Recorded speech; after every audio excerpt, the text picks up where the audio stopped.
Hello and welcome back. Long time no see. I know my exams were going on. Not making an excuse, it's a valid reason. How have you been? Fine. I watched my own video 10,000 times. Like we all haven't done that. Give it up for me! Not just fine, I'm doing very well actually. Moving on very nicely from an extremely traumatic breakup, which we are not going to talk about anymore. We've discussed that enough. But because of this chapter in my life, my entire feed across all social media platforms, even LinkedIn, has been filled with videos of how to add more whimsy in your life, how to bring the joy back in your life, how to add that spark in your life. And I, under the guise of wanting to get over my breakup, wasted a lot of hours. I have consumed a lot of this content, be it short form and long form, and I think almost all of them, 90% of these videos, are completely useless. You tell me if you've tried any of the tips they've talked about. Did they work for you?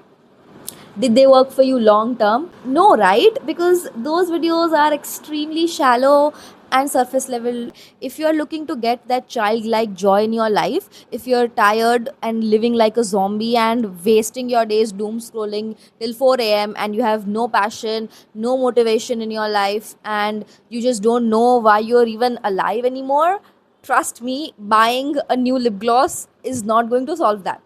Okay, it's not, it's why would you even think that that would solve it, it requires a much more deeper change in you. Okay, so the things that I'm going to talk about in this video, the things that I've written in this notebook, they are not quick fixes. None of my videos will actually give you quick fixes because I believe in doing it once properly and then being done with it. This will be a little bit of a shorter video. We're not going to ramble on for an hour this time because I still have some assignments due, and so I'll try to make it as condensed with everything that I have to say when we have a lot to cover.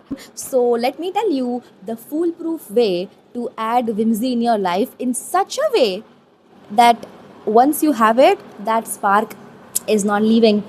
The first and the most important thing is develop a sense of humor. Guys, you are too serious about everything unnecessarily. Like, you don't need to be in your head all the time. You guys are thinking about random topics and getting yourself worked up unnecessarily. We don't need to be thinking about ourselves as much. Take life very lightly. I am extremely attracted to people who have a good sense of humor, who are witty. A good sense of humor requires intelligence that is not talked about actually. It's so attractive, first of all, but secondly, it's going to make life so much easier to live because everyone has shit to deal with. Okay, joke about any and everything in your life. Yes, I mean it. Of course, that does not mean that some topics don't require gravitas. I think there are some topics which should not be joked about. Okay, don't you dare use this argument to justify like rape jokes and such nonsense. But what I mean is, take life lightly. Okay, if something does not go your way, don't let it ruin your whole day. Just laugh it off. If someone annoys you, if someone says something extremely horrible, extremely mean to you, I would say don't even cry, don't even bother responding, just laugh in their face. That's what I do. If someone is mean to me, I am going to laugh in his face till he's embarrassed and he gets up and leaves. I laugh at everything. I laugh at the most inappropriate times, but it just keeps the joy alive. I think someone who does whimsy really well is Jake Peralta from Brooklyn Nine-Nine. He will make a joke in any and every situation to the point of annoyance, but he has enough social intelligence to understand which points, where to be serious and where to joke about, of course. So take this with a grain of salt, but please develop a sense of humor. You guys are thinking about yourselves way too much.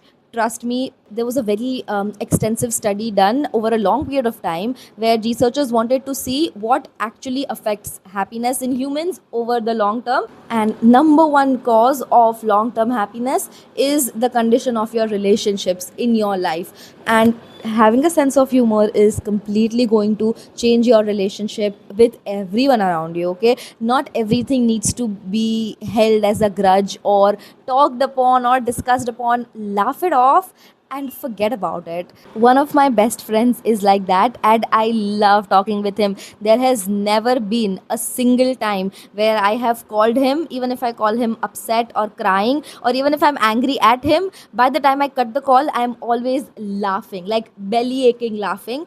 And I love spending time with him, and he loves his life. Actually, his life is not at all easy in no sense of the word. He loves his life because he does not see it as a burden. Next, this is very important, we are going to talk about two things here. Number one, let your mind wander.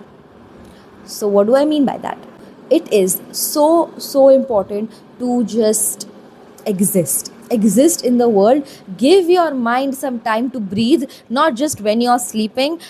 So I hate wearing clothes when I can still feel like my body lotion. So after I come out of the shower, I'll just sit in my bathrobe and stare at the wall while I wait for my lotion to get absorbed, and I'll just zone out. That is a non negotiable part of my routine. It's in fact a favorite part. Your life is so fast paced, and you're always rushing and you're always running, and you'd never have time to just exist. And zoning out is what meditation is, but a lot of people find themselves not able to meditate calmly. Here's what I would recommend: just like stare at the wall and go completely blank. I'm not saying think happy thoughts or think positive thoughts, don't manifest, don't think about your goals, just don't think about anything. Let your mind wander wherever it wants to go. Just zone out. It's really important to just be present and not think about yourself for some time. No amount of motivation reels or Substack articles or anything can make my creative juices flowing as much as those 20 minutes of me zoning out, because that is the time where I'm not consuming, where I'm not optimizing, where I'm not thinking about anything, in fact, and I just let my mind come up with ideas and thoughts on its own. I don't even pressurize my mind to come up with ideas. But some of my favorite video ideas that I'm so excited to film about, I have thought of them while I was zoning out. There's a reason you just don't keep eating all day, right? Every 5 minutes, you have a meal and then you wait and let your stomach digest it, absorb the nutrients, and then when you feel hungry again, you have another meal. But you constantly feeding things to your mind, you're never giving it time to just process it, absorb it, and think it through. So many of my life big decisions have been made in my zone out time, but trust me, start doing this and it will slowly become like the favorite part of your day. You know how when you're on a train or bus journey, you get a perfect window seat and you plug in your headphones and you just zone out for the entire journey, and how good that feels. This is what I'm saying. And don't push it back, okay? Make a commitment to yourself to zone out. This is extremely important. Set a reminder, set an alarm, or habit stack, whatever you productivity freaks want to do. Just like do it at regular intervals. It will change your life, trust me. Trust me. Slowly, and you won't even realize your attention span will be fixed. You will start to trust your mind more. You will not rely on other people's opinions, which is kind of a random consequence of zoning out every day, but it is. Whenever I don't understand something, I just like push it off for my after shower time, and I don't ask ChatGPT for advice or even my friends initially. I get like so curious to see what I think of it and what I naturally come up with. And it's also indirectly training your mind to stay rested and breathe and not run on a hamster wheel all the time, you know. My sister does this when she's walking, and it's it's such a funny sight to witness, because when she's walking, you can clearly see she is completely unaware of everything around her, and she's just so in her thoughts. Like, you'll see her walking in our lawn, and you can see her speed increasing with the increasing intensity of her thoughts, and it's really funny to see. But yeah, she zones out completely while she's walking, and sometimes she'll walk for like 3 hours, not even a bit tired, because she was just so present with herself. I have seen some people, go to a cafe, get a window seat, and just like watch the street outside and zone out completely. I have seen people at the gym completely zoned out, their eyes glazed over, just being present in the moment. So, whatever that feels like for you, speaking of wandering minds, something that I also want you to let a little bit loose are your interests. Okay, what do I mean by that? See, in school we studied so many different subjects, right? And we had so much variety in our lives, and we were regularly exposed to new people, new experiences, new things to try, and the world itself was new for us. But then we grow up, we choose a specialization subject, and then, like I did with economics, and so now everything in my life is surrounding economics. Even the thoughts I have, the new ideas I have, are of course influenced by my subject of specialization, and so it kind of eventually becomes a bit redundant. Even though I love economics and I can study, like, it's one subject I can study for hours and hours and get so lost in it without getting tired. No regret on the choice of subject, but any subject, as interesting as it is, can get redundant after a while. And I'm not even talking about a school subject, okay? What I mean is, when we were younger, we had many facets to our personality. Okay, remember how you used to go to school and do extracurriculars and do extra studying and manage your social life and your relationships and your looks while figuring out all that emotional turmoil, and going to the gym, maybe doing some physical activity, and you would not even get tired. And now your life has been so narrowed down, but we get so tired every day. Of course, the stakes and responsibilities are wildly disproportionate, I understand, but what I mean is, there was variety then, so even if, yes, it was a tiring process, our mind was constantly engaged by new things. And now there's no novelty in our lives anymore. To sum it up, basically, start going into rabbit holes, random rabbit holes, okay? Go wherever the thread of information takes you.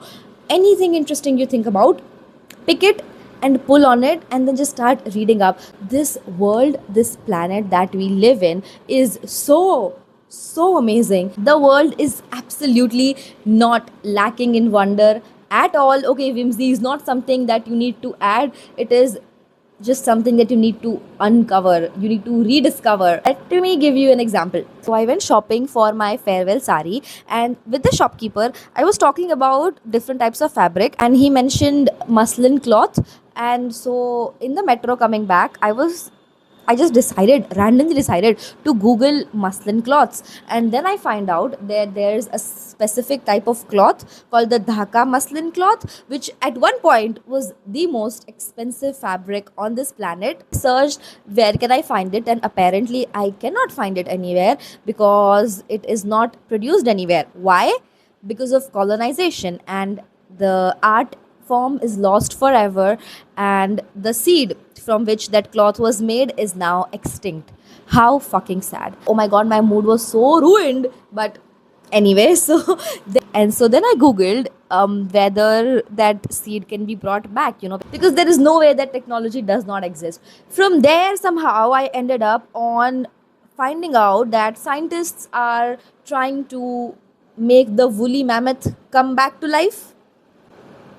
And then I find out that apparently that's not possible, obviously, because the DNA is so old. And then I read that scientists have found a way to get certain traits and aspects and of that woolly mammoth's DNA and kind of implement it into modern animals.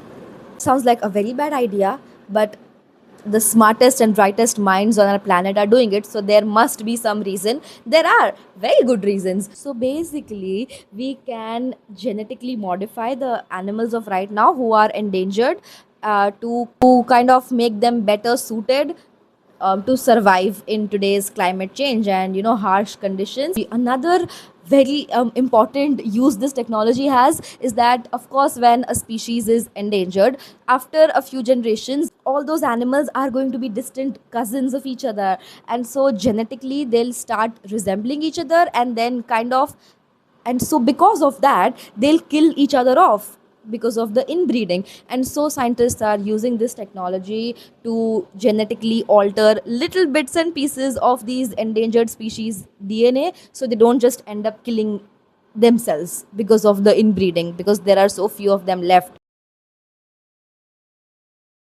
I got off that metro feeling so inspired about my life, because I love feeling like I am very tiny. Okay, of course, humanity as a whole is extremely egoistic, but look what that ego and look what that curiosity did to us, yeah? From stones to now genetically modifying and engineering animals, we have become God. This is just, it just blows my mind. It's so cool. And I remember thinking that the world is so big and so much more than I know, and so much more than just me. I have so much I can do. I have so many places I can be. I have so many new places to meet. I love feeling just this. I love the feeling of newness, like there's something new for me to sink my teeth into. And all of this because that shopkeeper mentioned a muslin cloth. So yeah, this is what I mean by follow your random interests. So whenever you have like pockets of time, like read up or watch videos on random things, ancient Roman cults, Egyptian beauty practices, why not? I once saw a documentary on the president's bodyguards. So interesting, so random, completely unrelated to my life. I had a blast. Read about geography and politics and maths and science and engineering and astrology and physics and chemistry and economics and history and sociology. And you don't need to read academic literature and textbooks every time. You just need to follow your random interests, okay, wherever they take you. Of course, this can only be done when you have time, but whenever you do have time, do this. It will bring back that childlike wonder in you. It will bring back that feeling of the world being so much bigger than you as this like tiny child and with a life full of possibilities, which is true regardless of your age. So you need to kind of remind yourself that, and there is only so much affirmations can do, okay?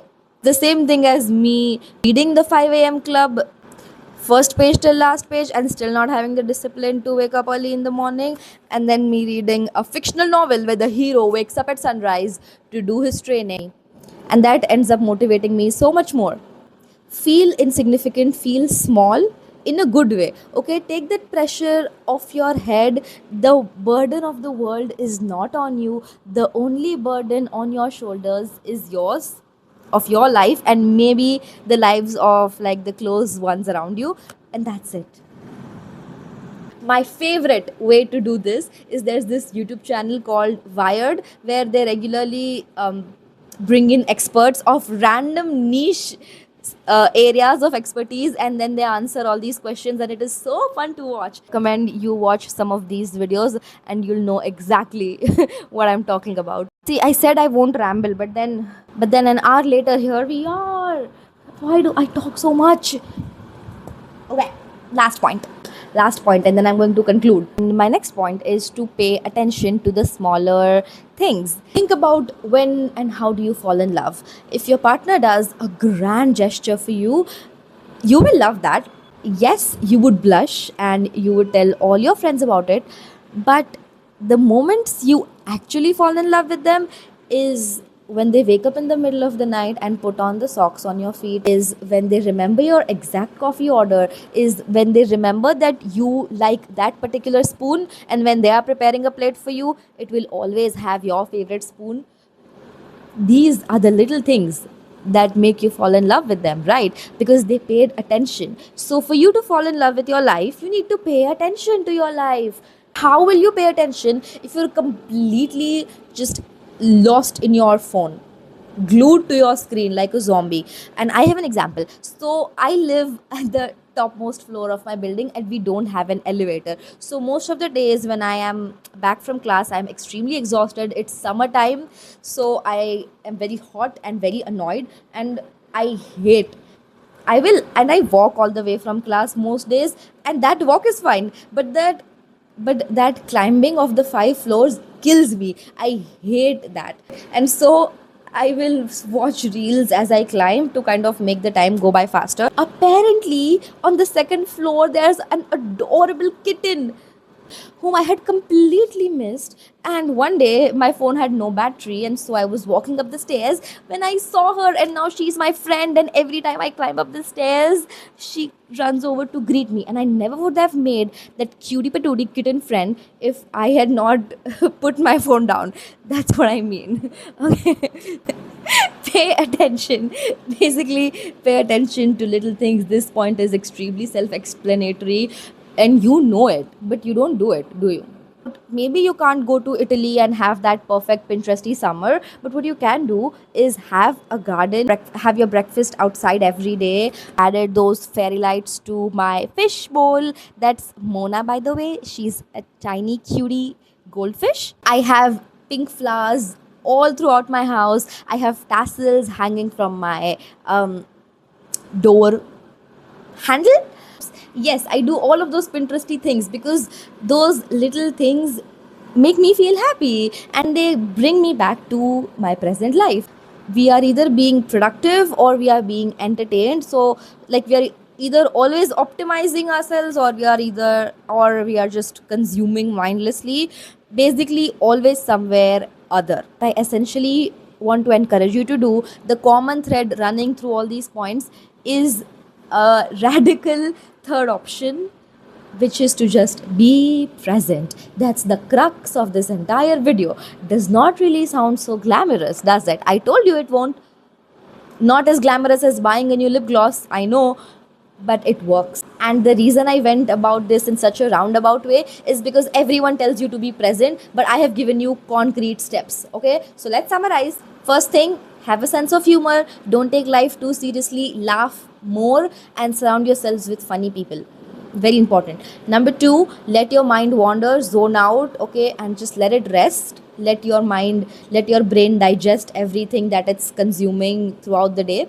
Number three, let your interests wander, okay, go into random rabbit holes and learn about new things and uncover the whimsy that is already existing in this universe. This universe is so fucking amazing. That feeling you get when you watch Interstellar, that is what I'm talking about with this point. That is the universe we live in. I mean, kind of. So you don't need to add anything else, just discover. Something that I randomly started finding very whimsical is maths. Tell that to the Soumya 5 years ago, and she's going to slap me so hard. She will not believe that I used to hate maths so much. I used to get a fever every time there was a maths exam, literally.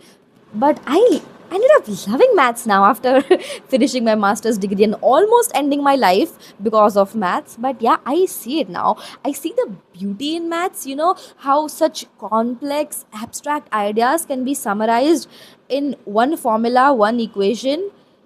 It's beautiful in a way, when you start seeing that pattern and the mathematical patterns that show up in economics and geography and physics and astronomy. In like, it's so universal and it's so beautiful. I can't explain it. Okay, maybe in the future I'll have better words to explain, but yeah, I'm falling in love with maths. Who would have thought one day I would find maths whimsical? Not me. Just like all the other videos, these tips might also not work for you if you try to do all of them at the same time. We are intrinsically changing the fundamental way your mind works, so that takes time. This is not going to happen in 1 or 2 days. It's like a muscle that needs to be trained properly and slowly and with intention and consciously. So pick one habit a week and then stick to it, and then once it becomes a regular thing and natural for you, then start doing the other things. Did I cover everything that I wanted to say? No, but I covered all the important things that you need to know, and you can fill in the gaps on your own, right? Yeah, so now I am extremely late. I need to go work on my presentation. Yeah, this is like my 4th or 5th video. And so far I'm enjoying making videos on YouTube. What I have planned is I'm going to do a sit down video once a week and then a vlog once a week. So it'll be alternative, so I don't burn out with either of them. I love just sitting down and yapping at the camera for an hour or two, but I also love editing vlogs, right? My vlogs are pretty similar to this because I talk a lot over there also, but it's much more relaxed over there, so it's less pressure. I don't burn out on either of those formats. I think I'm going to keep alternating between the two. So this week we have a sit down video, next week I'll upload a vlog, and then another sit down video after that, and then a vlog after that. You get the idea. What do you think of that pattern? Let me know, because that works out for me. Would you like that? So yeah, if you found this video valuable, like it, and if you didn't like it, and if you did not find it, dislike it, because I'm still trying to figure out, what you guys like and not like. So be honest with the feedback and tell me in the comments which rabbit holes you recently went into, because I love reading random niche interesting topics. And tell me, what do you do to add whimsy to your life? All the little things you paid attention to. Give me one moment of whimsy of today or this week, or something that you noticed. Okay, it always makes my day reading such comments. Thank you for watching all the way to the end. You guys are so sweet. Still a new channel, so hype the video if you want to. Thank you. Bye. Mwah. Okay, I did say casual, but just this once, I'm gonna be the star. It's Raquel's turn to shine!